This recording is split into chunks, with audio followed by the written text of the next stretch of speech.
What's good, y'all? Welcome back. The Boston Celtics are in the NBA Finals. Yeah, the mood is a lot different from the last time y'all saw me on screen. But the season in the NBA Finals, they were able to win Game 7. They tried their best to give it away at the end, but at the end of the day, they won the game, and now they're in the first Finals for the Celtics since 2010, which I was 10 years old back then. I haven't watched my team play an NBA Finals game since I was in 4th grade or leaving 4th grade. That's kind of crazy to think about it, man. But we're going to talk about the game. Probably not going to preview much of the finals. I'll probably do that in a separate video because I just want to focus on the Celtics in this Game 7 in this series against Miami. Because crazy series, it seemed like the Celtics were definitely the better team all series. They had, they won more quarters. They were more dominant. Their wins were more lopsided. But the Heat have championship heart. So it was not going to be easy, and that's why even when the Celtics had a double-digit lead late in the fourth quarter, Miami was able to fight back. It was really like the Celtics were trying their best just not to lose the game instead of just winning it, and it almost came back to bite them. And everybody's going to focus on the Jimmy Butler shot. I guess I'll start there. I think everybody's focusing on the Jimmy Butler shot. And personally, was it a good shot? No. It wasn't the best shot. I'm not going to say it was a bad shot. Because the way he's been playing the last couple of games, he's been hitting jumpers, he's been hitting threes, and Miami was rolling. I think they were on like a 9-0 or 11-0 run, cut it down to 2, and that's why I think it's not the best shot, obviously not, but I wasn't mad at it. And I see some Heat fans that I really respect their opinions. They said the same thing. They're like, they're not mad at the shot, which I definitely understand, man. Jimmy Butler played his heart out the last couple games.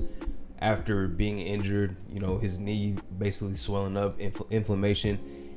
And he played every second of Game 7. He played every single second of Game 7.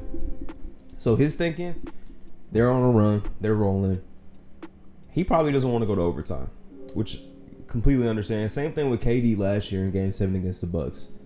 Even though it ended up being a 2, I'm sure KD was trying to send him home. I know KD did not want to play in OT, and I think Jimmy Butler did the same thing. I think his idea was we're either going to win or lose with this shot, and it was short. Gutsy shot. Jimmy had a hell of a game once again.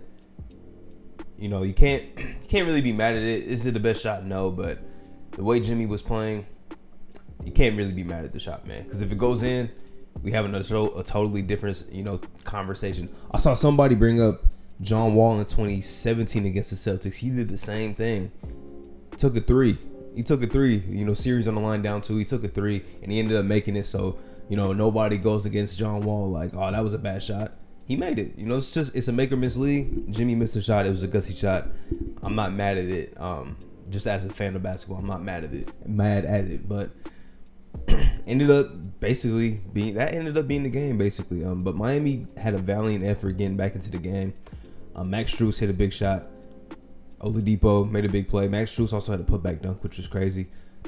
But they fought back in, got back into the game after the Celtics really controlled the entirety of this game. Even when Miami was able to cut into the lead, they didn't get within 3 until like late in the game, which was kind of crazy. But the Boston Celtics, in the finals, man.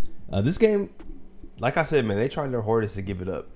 They was well in the lead, and then they just got away from what was working.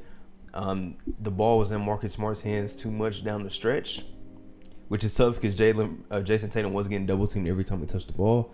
But I would still rather have Tatum making decisions out of double teams than Marcus Smart being the one to try and save the day, because it almost cost us. And you got to be better than that in this next series, which I'll definitely talk about in my next video. But the shots Jason Tatum hit in the fourth quarter, which really broke the game open, were big. The play it was out of a baseline, out of bounds with like 2.5 left on the shot clock. He caught it, made a great move, hit a midi over Jimmy Butler, hit a sidestep 3-pointer on the left wing, which is like his shot. Tatum hit some big time shots, man. Jaylen Brown really bounced back. Made some big time plays, made his free throws. I think he only missed 1 on the night. He was big. You could argue maybe Jaylen Brown should have won the conference finals MVP because he was the leading scorer for this team in this series. He had some big games too. But Tatum won it. Who cares? I don't really. That award's kind of weird. I'm gonna say like it's a cool concept, and it would be better if they had been doing it maybe for like at least the last like 20 years. But to just randomly pop this up in the 75th anniversary season is just kind of weird.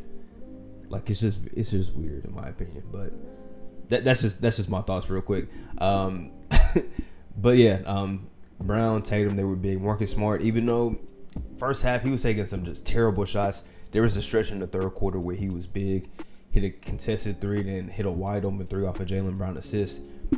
He hit some big time shots which really stopped the bleeding at times, which is why the Celtics were able to hold on to the lead.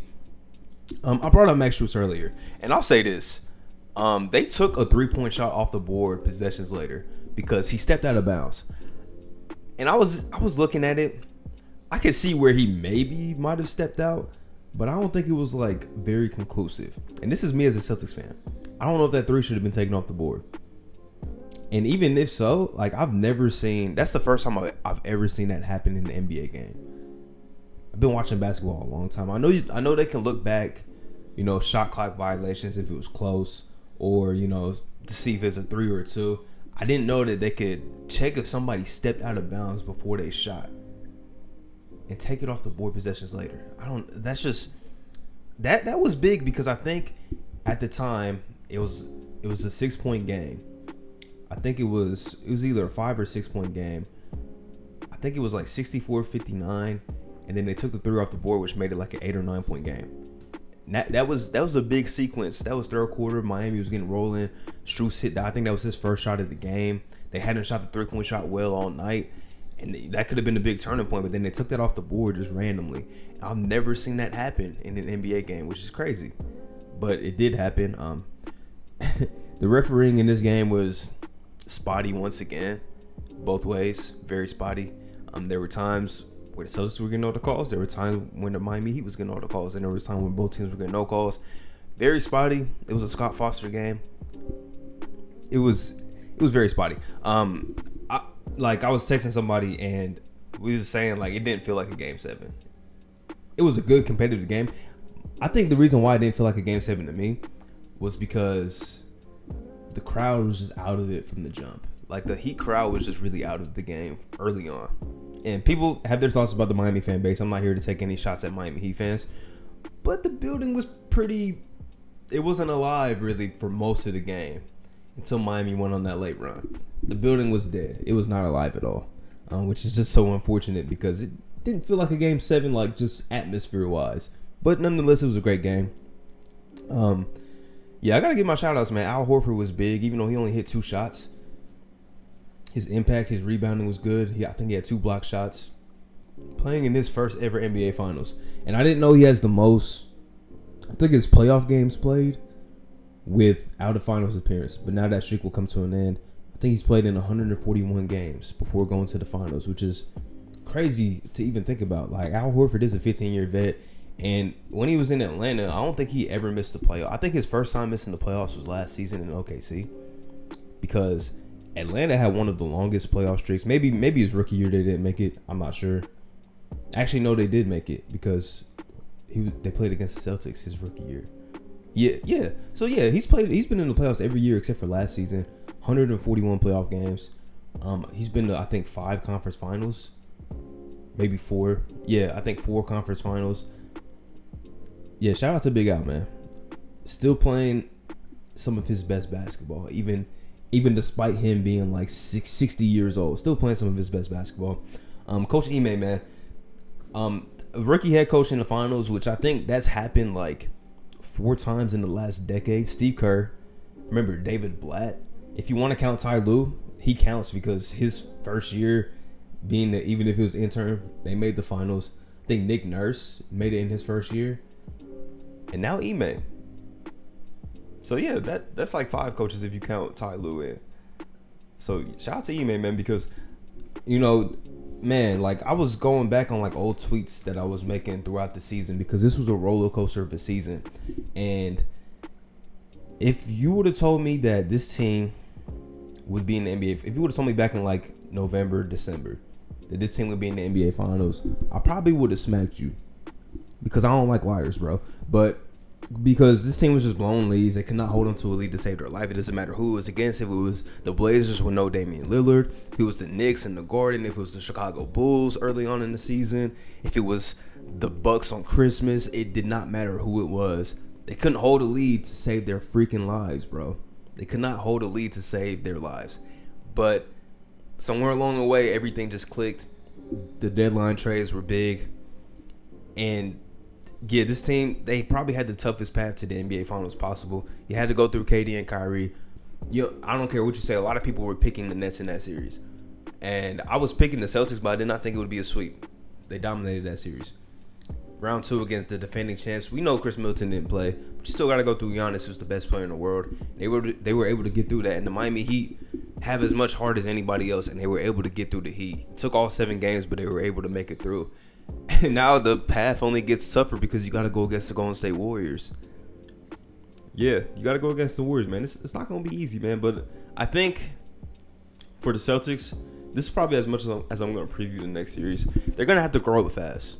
You can't have lapses like they did at the end of this game where you just are playing poor basketball. You can't do that against the Warriors. You have to be as near perfect as possible to be able to beat Golden State. I think they match up well, which we'll talk about. I might have to go rewatch a couple of the games, even though I was looking and the first game, Josh Richardson was still on the team. And then the second game, Curry got hurt early on in the game. So it's like, how much do those games really matter? But I just want to see maybe some coverages and stuff that they were throwing at Poole and Klay Thompson and stuff like that. I think that's just really, I might just focus on the second matchup, even though Curry went out early, which is a big miss. But yeah, Celtics have to grow up fast because Golden State is going to be a tall mountain to climb.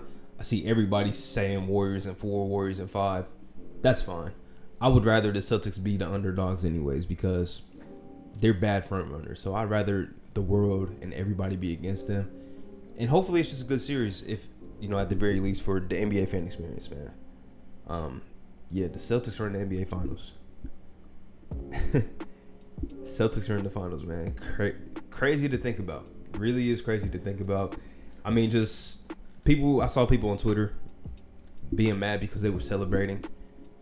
Man, if you knocking at the door so many times and it's not opening, and then it finally opens, you'd be celebrating too, no matter what it is in life. Al Horford's played over 140 playoff games without being in the finals. Yes, he's going to be emotional. Jason Tatum has been playing in conference finals since he was a rookie. And has been just a few plays away from being in the NBA Finals.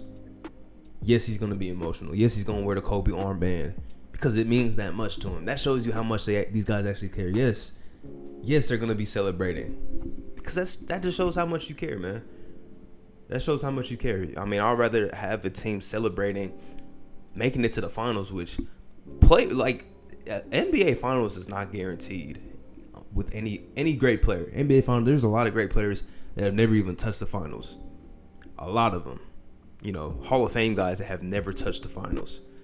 So, of course, they're going to celebrate, man. Of course they are, man. Come on now. People just want NBA guys or just teams that they don't like to be robots. Why are y'all celebrating? Yes, they're going to celebrate. Yes, they're going to celebrate making the finals, bro. Now, of course, the job ain't finished at all, but they know that. They know that, bro. People just behave for no reason, and it really kills me. It really kills me. It was cool to see Tatum wear the Kobe armband, though.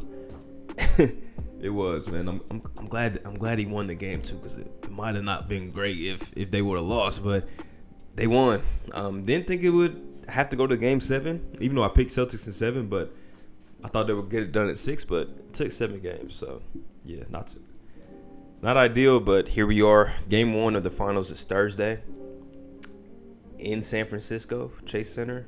Yeah, I'm going to drop my preview. If not Tuesday, I'll drop it Wednesday. I think that would be an ideal time. Give me some time to rewatch, some of the older games between these two teams.